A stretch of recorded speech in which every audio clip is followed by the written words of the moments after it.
Today we're riding the new Hero Mavrick 440, and this bike is an interesting mix of the familiar and the unknown. On the one hand, it shares quite a lot with the Harley-Davidson X440 that it's based on, but at the same time it represents uncharted territory for Hero. This is the company's most premium, largest displacement motorcycle yet.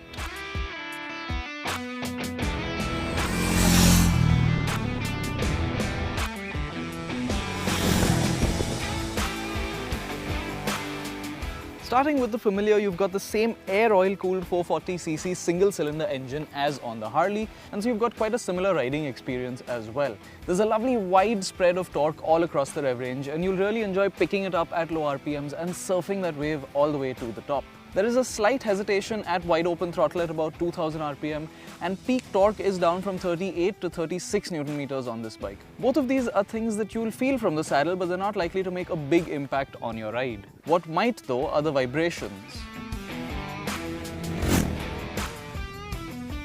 Once past 4,500 RPM, you have vibrations begin to creep in at the handlebar, and the further up the tacho you go from here, the more they intensify. Beyond 5,000 RPM, you've got significant vibrations at the handlebar, the fuel tank and the foot pegs. The only remaining smooth touch point is the seat. Nevertheless, in top gear, this still translates into a perfectly smooth 100 kph cruise. The vibes begin to creep in at about 110, and by 120 they're borderline unpleasant. Now, these aren't the sort of crippling vibrations that you used to get with something like the UC Royal Enfields, but they're not the kind you can ignore either. But the engine's easygoing nature and broad spread of torque still make it a great highway bike up to 110 kph.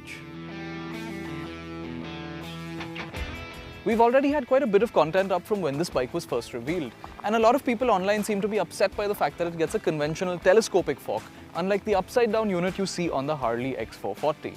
And they have a point.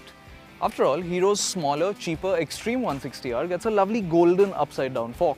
So why should its 2.24 lakh rupee flagship have to make do with a simple black telescopic unit?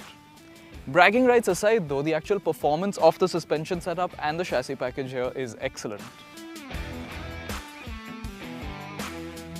Ride quality is a great balance between composure and absorption, with the Mavrick never feeling out of shape even when tackling undulating stretches of roads at highway speeds. At the same time, harsh stretches of road are dealt with quite well, and only really poor, severe surfaces will highlight the slight firm edge of the rear shocks.